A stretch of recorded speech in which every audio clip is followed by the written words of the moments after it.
Quiet, please. Quiet, please.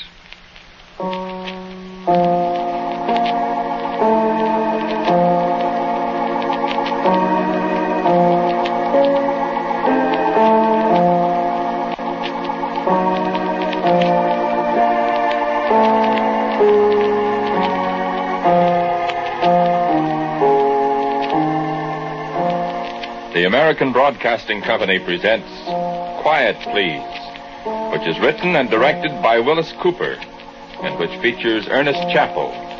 Quiet, Please for today is called Very Unimportant Person.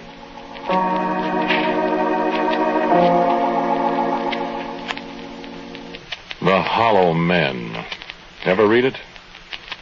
A lot of people were very fond of quoting from it when T.S. Eliot got the Nobel Prize. Especially that part, "This is how the world ends, not with a bang, but a whimper." Well, it wasn't so, Mr. Eliot. You were wrong. Me? How do I know? I was there. I don't know how it happened. Maybe somebody dropped something. Maybe one of our own people pushed the wrong button. Maybe the thing got tired of being in one piece and just went off by itself. All I know is I was standing outside the operations office at bowling that morning, and I heard a funny noise, and I looked up. I just happened to be looking north in the direction of Baltimore, and I knew what it was the minute I saw it. I was at Bikini, and I saw both Tess Dable and Tess Baker. You couldn't fool me for a minute. So there's an airplane standing there, and I saw Ruth alongside the doorway to the office. I grabbed her by the arm, and I boosted her into that airplane, and I took off. Because when you see that pink and cream-colored mushroom cloud, you don't wait. If you do, you might be part of the next one. So Ruth didn't put up much of an argument after I pointed at the thing. She couldn't argue. Her mouth was hanging open a foot. For me, I was too busy to talk for a couple of minutes. I got to 10,000 feet awful fast. We got ourselves a good 20 miles away from Washington. I was noticing that, for a miracle, both fuel tanks were full. And Ruth just about jumped out of her safety belt. "What?" I said. "What's the matter now?" And as I said it, I felt the blast. Washington! Washington! It isn't there anymore, Tom! I see what you mean. Well, we asked for it. I'm just looking at the Capitol, and the Washington Monument, and the Pentagon. Oh, Tom, what's happened? What everybody's been waiting for, honey. Is it war? Well, if it was, it's all over now. If anybody dropped a couple of more of those bombs. What are we going to do? We're going to get out of here as fast as this airplane will take us. Hope we won't fly right into one of those things. Oh, Tom, it's so terrible. Where can we go? Give me the microphone there. I'm going to see who's still alive. Thanks. I don't know who to call. Hello, CQ. Hello, CQ. This is USAF plane 909344 calling CQ. CQ. If you hear me, anybody, give me a call. Speak up, somebody. Over. Do you hear anybody? Hello, CQ from USAF plane 909344. Do you hear me? Over. I don't expect it. What is it? Wait. Philadelphia, this is Army 909344. I hear you very well. Is everything all right there? I say again, is everything all right? Over. Hello, Philadelphia, this is USAF 909344. Hello, Philadelphia, answer me. Over. Hello, Philadelphia, this is USAF 909344. Over. No Philadelphia. Oh, Tom. Wait. I had Philadelphia, but he stopped. Who's this? Pittsburgh, this is USAF 909344. I hear you very well. What is the situation there? I say again, what is the situation there? Over. Hello, Pittsburgh. Does he answer you? Darling, nobody answers. Oh, no. It can't be. It's happened, and just like the man said, honey, there's no place to hide.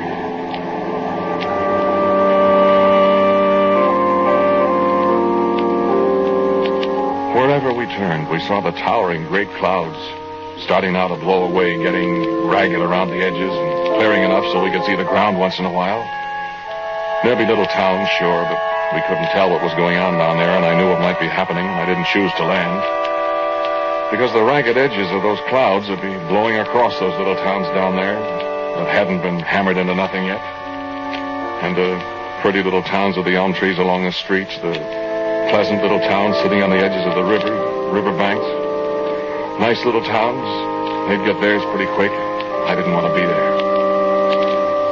Well, if I can just keep this airplane flying long enough, I thought. And I guess I must have said it aloud because Ruth answered me. But where'll we go? Well, I think if I can get through, maybe the woods up in Canada will be safe enough. If I can find an airstrip somewhere, I hope we can set down there.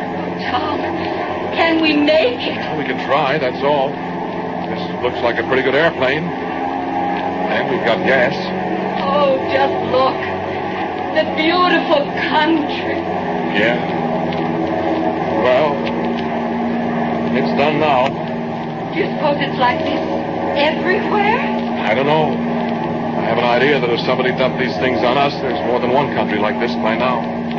It's the end of the world. Here, let me try that radio again.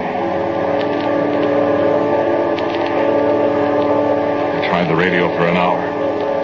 I tried Pittsburgh again, Detroit and Chicago. I didn't get any answer at all. I listened to what my ears heard. The only single thing I heard was the leader of a jet fighter squadron somewhere over Lake Erie.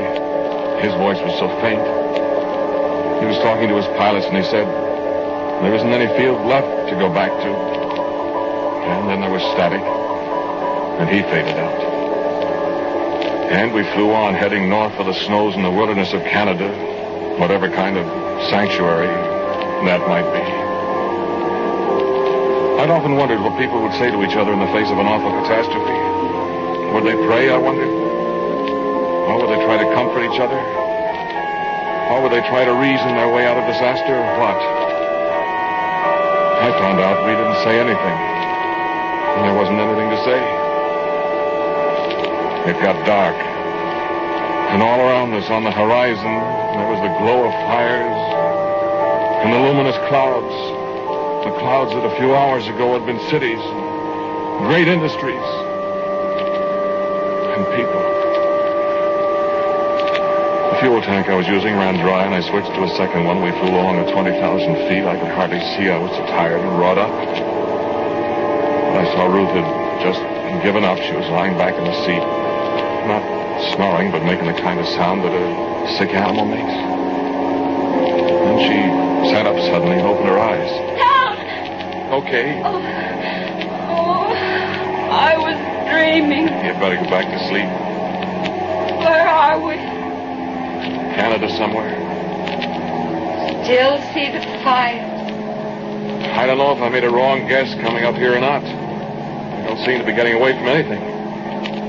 Are you afraid, Tom? Me? Yes. What do you suppose happened back in Washington?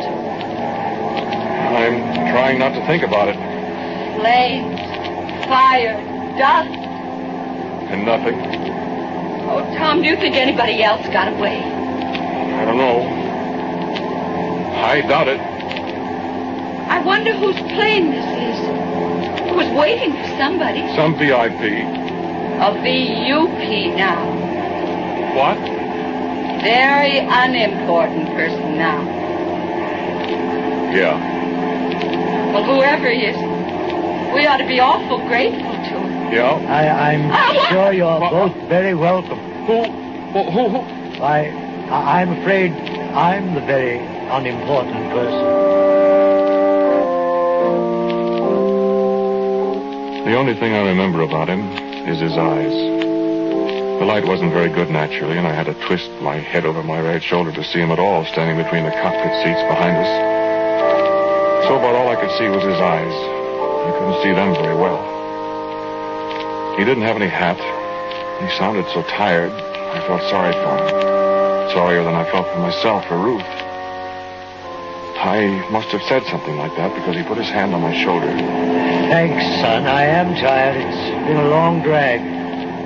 Yeah.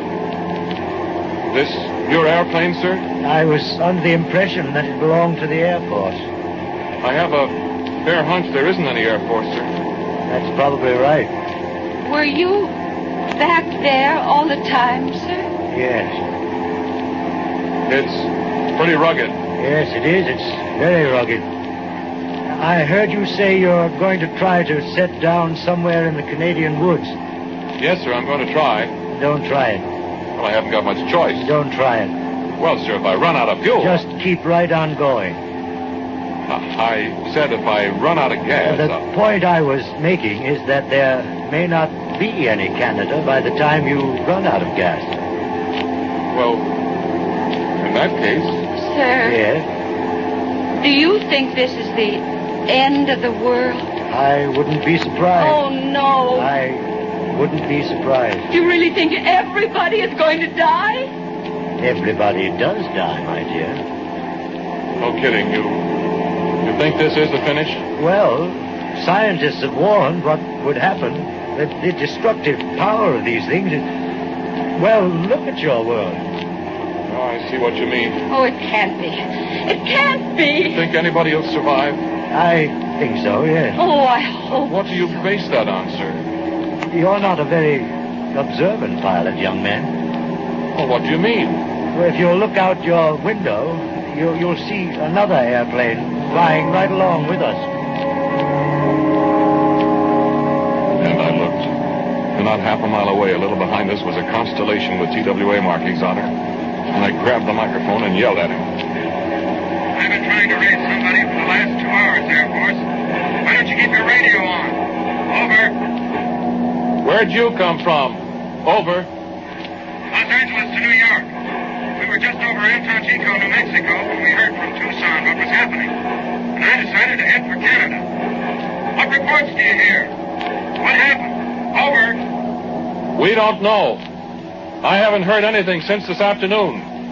I can't raise anybody. I thought everybody else was dead. Over. So did I. What are you going to do? Over. Fly till I run out of gas. You got passengers? Over. All plane load. You? Over. A VIP, my girlfriend and me. Over. VUP, you mean? Over. That's what he says. We're all VUPs, Bud. Over. Yeah. I'll stick with you till my gas runs out, huh? Incidentally, we better save our radios. We may need them. Over. You're right, kid. Over and out. Tom, do you suppose there are other airplanes anywhere? I don't know, honey. What do you think, sir? I think there are. Really? Yes. Well, if they can fly far enough. How much gas have we got left? Well, can you read that gauge, sir? Yes. It says little more than half full. I just wanted to be sure. That's what I read, too. How long is that good for, Tom? Well, honey, that's good for about another 3 hours. 3 hours. And then what? Well, the Lord will provide, baby. I hope. You really think he will? Sir? I said, do you believe that? Well, yes, sir. He always has up to now, sir. He's provided fire and destruction and the end of the Oh, world. the Lord didn't do that, child. That was the people of the earth thought that of. Yes, but everyone on earth isn't wicked. That's right. That's why some of them have got to escape. Well, yes, but how? Aren't you the one who said the Lord would provide? You just go ahead and fly your airplane, son. So I flew my airplane. I flew it and flew it and flew it. And the Constellation flew right alongside us. He throttled back so he wouldn't outrun us. Every once in a while, I'd flip the radio on and ask him how he was doing. He was doing all right, he said. And then it got light. We were pretty far north, I suppose, and it got light quicker, I thought. But it wasn't long till I discovered that the light wasn't from the sun. It was coming from the wrong direction, behind us. South. Our passenger was asleep. At least he wasn't in the cockpit. But he came up when I swung our head around a little and looked back. He and I just looked out the window and we didn't say a word. What would you say to a whole rolling world full of fire? Flames leaping a mile in the air? Flames and smoke and destruction chasing you, consuming everything in their path? What would you say to the solid rock boiling like water in a kettle, the world vaporizing horribly behind you? And coming on and on and on so that we, flying at 200 miles an hour, could see it overtaking us. What would you say?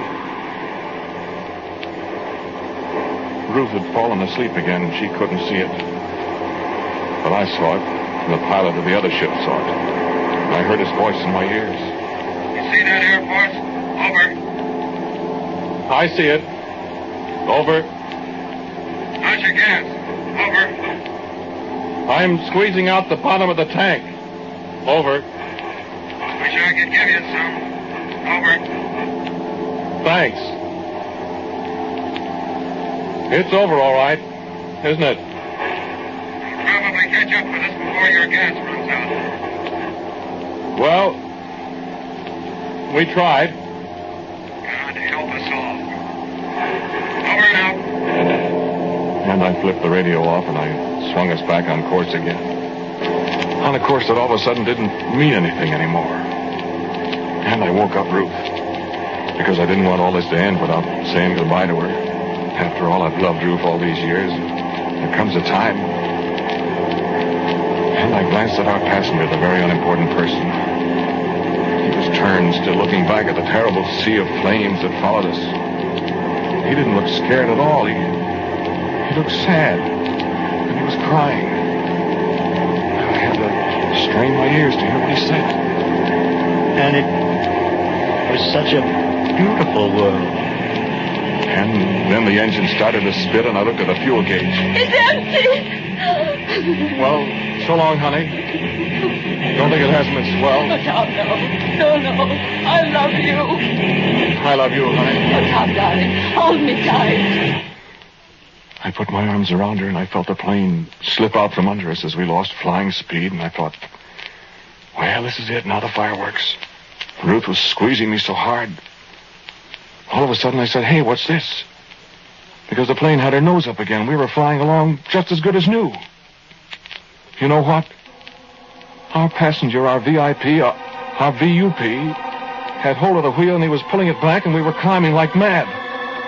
And I looked at the fuel gauge. It still said empty. I said, say, there must be some kind of emergency tank. I don't know about it. We're good for another couple of hours.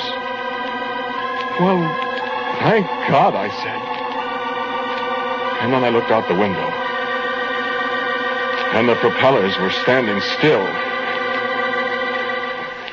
What happened, Air Force? Over. I don't know. My fuel gauges show both tanks are empty, but I'm flying. Over. Well, I'll tell you what. Just for your own information, the same thing happened to me 20 minutes ago. Look, Mama, no engine. Look, Mama, no gas. No nothing, Mama, but I'm flying. What do you make of that? Over. And that was when I looked at my altimeter. Or rather, when Ruth poked me and pointed at it, and I bent over and looked at it. The needle had gone on around the dial, past the 30,000 feet at the end, and on around again. And it was starting the third revolution. That meant we must be at least 70,000 feet high. And nobody in all the world has ever been up that high. I looked out the window again. The flames were so far below us, they extended back to the farthest horizon that any man has ever seen. A horizon that was a definite arc of a circle, the edge of a great sphere. As far as we could see below us, the world was in flames. And man, how close the stars were. And Ruth was pointing out the window again. I looked too. And above us, to each side of us, airplanes, 100, 1,000, a long shining river of airplanes, And I could read the identification on the sides of some of them. G for Britain, NC for the United States, H for Switzerland, X for Mexico, Russian planes, Swedish and Austrian. Every nation in the world, at least one plane for each country. And my heart jumped, because I knew that all the world wasn't coming to an end now. And I looked back at our passenger. He was smiling as he looked back out the window. And I said, "Look, sir." I said, "Sir, I don't get this." Why, it's very simple, son. Well, not to me, sir. But who are those people, those other airplanes? Where'd they come from? Where are they going? Isn't the world really destroyed? I'm afraid it is, child. But where? It was a very wicked world, wasn't it? Well, I suppose something has to happen to the world every time it gets too wicked. well, Once upon a time, Adam and Eve sinned, and they got punished. I suppose the reason the world wasn't destroyed then was, well, they had their world taken away from them, didn't they? That's right. And then there was the time when they had the big flood because everybody was so wicked. But Noah and his family escaped. That's right. They're the only good people in the world. They escaped. but the world wasn't completely bad. Not now, I mean. They've set upon each other, and they've murdered and burned and destroyed. They have denied their creator. They have been warned. But, sir... This thing that has happened and destroyed the world, they dug it out of the forbidden blackness to give them a more terrible weapon against their brothers. They have plotted among themselves and forgotten charity and love and brotherhood. Isn't that sin enough? Isn't that wickedness enough to merit this punishment? Well, The whole, but the whole world... Not all. There are some few good people. The ones in those airplanes out there? Us too? That's right. Do you believe that? What I've told you? Yes. Why, of course I believe it. Don't you? I don't know. I don't either. I think it's terrible. I think it's an awful punishment. You do? Yes, sir. Do you? Well, in some ways it was a pretty good world. I had lots of fun. What about a brand new world? I don't get it. What if all these people, these good people, these saved ones, are going to a new world where they can start life all over again and find the real happiness that it was intended they should have, the true goodness, I don't know. I like the old one. And of course... That's right, Tom. There isn't any way out. I suppose. Well, whatever world we go to will be better than that one down there. Fire and destruction and ashes. Yes. But will it be better than the old world we had before this? It's up to you. And the others. Well, it's nice to believe that we're going to hit a better world. But... But what? Well, look at the flood. The world was destroyed then, and Noah and all the others that were saved rebuilt it. Yeah? Yeah, look at it. They did a fine job rebuilding it, didn't they? 3,000 or 4,000 years, it has to be destroyed all over again. But this will be a new world. I hope it'll be all right. Say, how... Well, I mean, this is all a very pretty theory, but what if it doesn't work out that way? Oh, it'll work out that way. I'm confident of it. Just for fun. Give me the radio, Ruth. Here. Hey there. Constellation. Over. Hey there yourself. Over. Listen. My very unimportant person says he thinks we're going to another world. A nice new one. How's that with you? Over. I tell you, kid, if I had my way, I'd much rather be driving down Woodman Avenue in Van Nuys, California, than turning in at 6605 and saying hello to Viola. I'm coming in for a landing on a trick new world that's probably not very comfortable anyway. How about you? Over. Thanks. Just asking. Over and out. Well, sir, see what I mean? But we don't know what's going to happen to us, Tom, dear. Something pretty special, no doubt. You see what I mean, sir? I wonder how many other people think that way. Well, we could conduct a poll or something if we could pick up those planes with our radio. You want to try?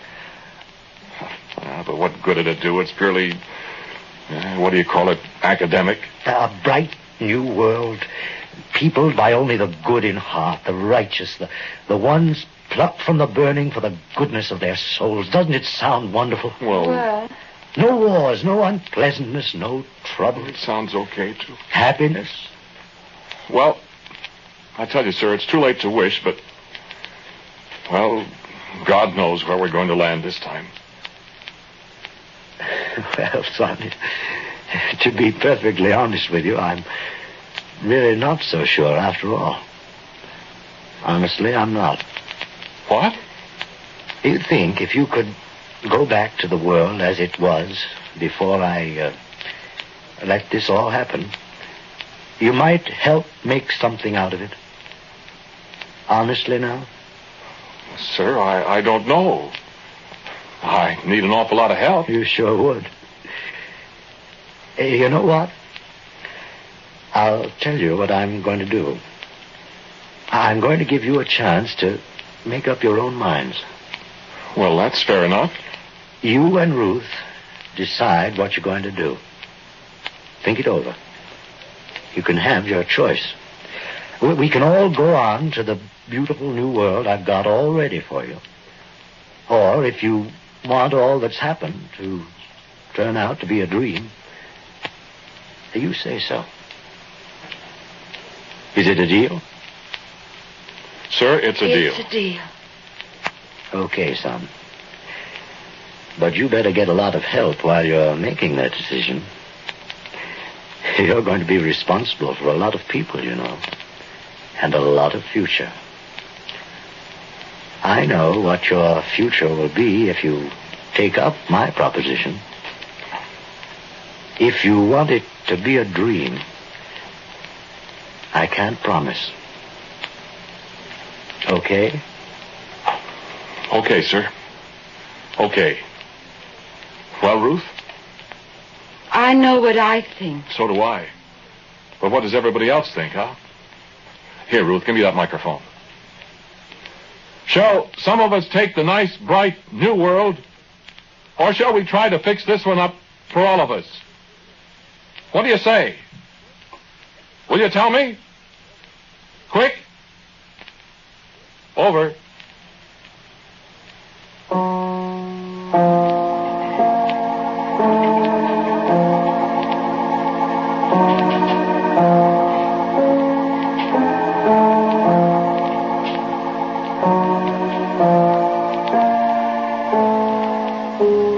The title of today's Quiet Please story was Very Unimportant Person. It was written and directed by Wyllis Cooper, and the man who spoke to you was Ernest Chappell. And others heard in today's cast were Nancy Sheridan, James Monks, and Frank Thomas. As usual, music for Quiet Please is played by Albert Berman. Now for a word about next week, our writer-director Wyllis Cooper. Thank you for listening to Quiet Please. Next Sunday, you'll hear us a half hour later at 5:30 p.m. Eastern Standard Time instead of 5 o'clock. Will you remember, please, 5:30, a half hour later, and the story will be Read Me This Riddle. And so until next week at 5:30 Eastern Standard Time, I'm quietly yours, Ernest Chappell.